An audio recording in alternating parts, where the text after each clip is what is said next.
Hello, I am ANR, and today we are going to look at the story of Squid Game. Our story begins with the main character Ji-yeon having a flashback as a little boy playing the Squid Game.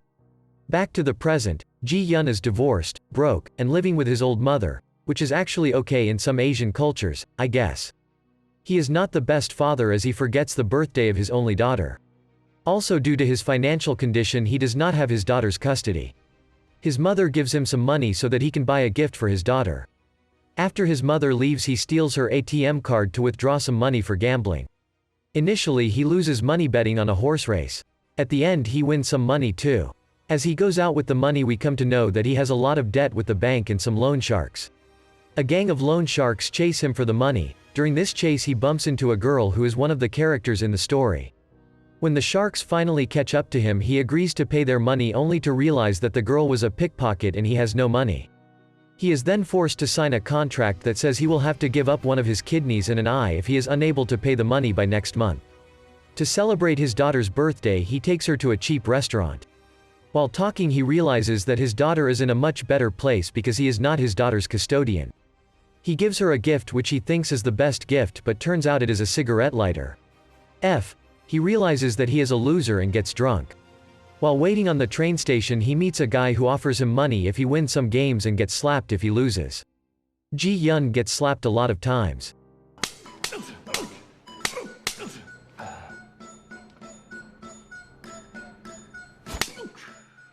He also wins a little money. He is promised more money if he calls the number in the card given to him. He calls the number, of course, because he is broke, duh. When he agrees to participate in the games, he is transported to the middle of nowhere with 455 other people. He is number 456.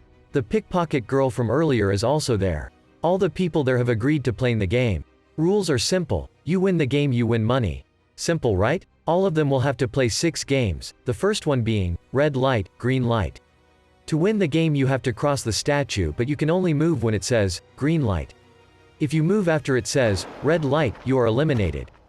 Literally. Lose the game, lose your life. Not that simple, is it? After a couple of people are shot to death, scared, other people start running for their lives, in turn not following the rules, so they get shot too. Everyone else is just standing in place in a state of shock. An old man, player 001, recognizes the song from when he played this game in his childhood and starts walking. More people start clearing the game. Ji-yeon nearly slips to his death but is saved by another player, Ali. Ji-yeon and Ali clear the game too. Those who haven't cleared, die. Now only 201 people remain. It is revealed to us that all the people there are in a lot of debt, hence they participated in the games. People start begging for their lives and want to go home. The players then vote to go home and the majority votes to go back home. After coming back, Ji-yeon goes to the cops and tells them everything, but no one believes him. Only one cop gets an idea when he sees the business card. His brother had gotten the same card shortly before he went missing.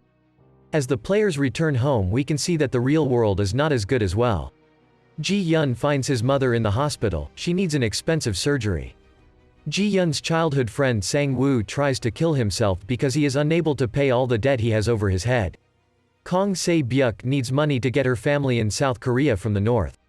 Ali needs money for his family but is denied by his boss, and in the altercation his boss's hand gets stuck in a machine. He has to run from there. Basically everyone realizes that they won't be able to survive without the money, so they decide to go back to the game. The police officer from earlier tracks down Ji-yeon, and following him he is able to infiltrate the facility where the games are conducted. It is now time for the second game, where the players have to select one out of 4 shapes. The shape they choose is the shape they have to carve out from a candy, and if they can't, they die. Some people are able to do it while those who couldn't are shot by the pink soldiers. Ji-yeon realizes something and starts licking the candy from the back. Seeing him, others start doing the same. Ji-yeon clears the game. As the players prepare for the third game, there is a conflict between the players because of food, and during this the thug guy beats a man to death, and players realize that as people keep reducing, the prize money increases. Players start grouping up to protect themselves as a riot takes place as soon as the lights go out. Some people die during the fights. The fight is then broken up by guards as they come to pick up the dead bodies. For the next game, players are supposed to form a team of 10, so players go out seeking members for their team. Third game is tug of war. Team 1 goes up against Team 7 and Team 7 loses, falling to their deaths. The next match is Team 4 versus Team 5. Although Team 4 has an old man and 3 women, they win beating an all-men team. Because our main character is in the team, duh. After the game, players go on night duty to protect their team during the night. One player and some guards are caught cheating and are killed. The police officer finds more clues about his brother while looking around the facility. For the next game, players are supposed to play in pairs, but one woman is left alone as the number of players is uneven and no one wants to pair with her. In the fourth game, the players need to play each other to get 20 marbles and the one with 0 marbles loses their life. Jae-il and her partner just sit and talk. The thug guy beats his partner. Ali manages to beat Sang-woo but is cheated by him and is killed.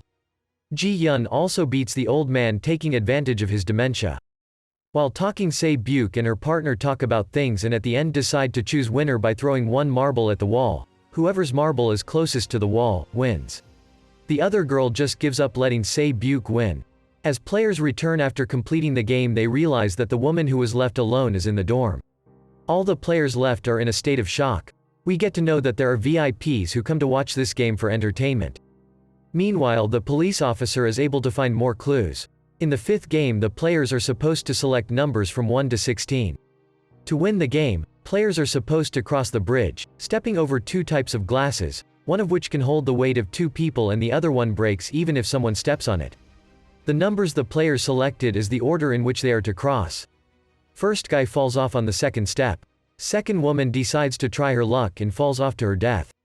Next guy decides to do some math to find the probability. He manages to step on 2 or 3 steps but eventually falls down. Next guy dies because of confusion as he can't tell where the previous guy stepped. Ji-yeon goes last because he is the main character. Few more guys die. The thug guy stops midway and refuses to go forward unless others cross him and make a safe passage for him. So, the woman behind him goes onto his step and jumps off while embracing him, killing both of them. With little time remaining, we see Sang-woo's real character as he pushes off the guy in front of him. Ji-yeon, Sang-woo and Jae-il are the final 3 remaining. All the remaining glasses blast with one shard hitting Jae-il in her stomach.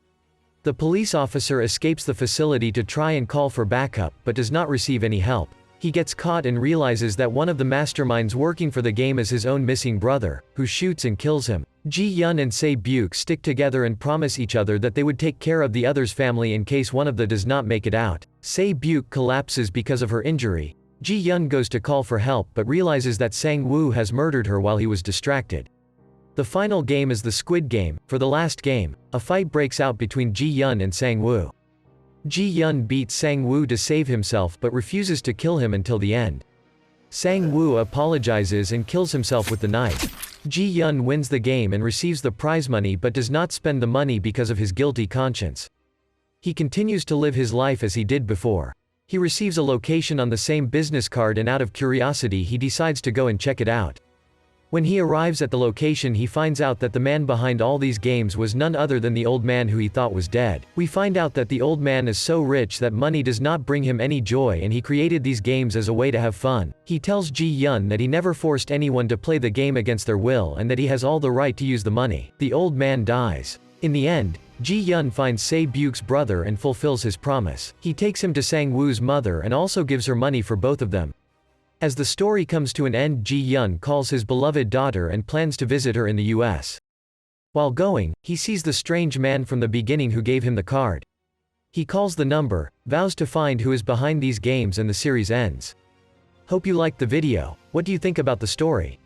Let me know in the comments. Also suggest any good films or series that I should review. Cheers.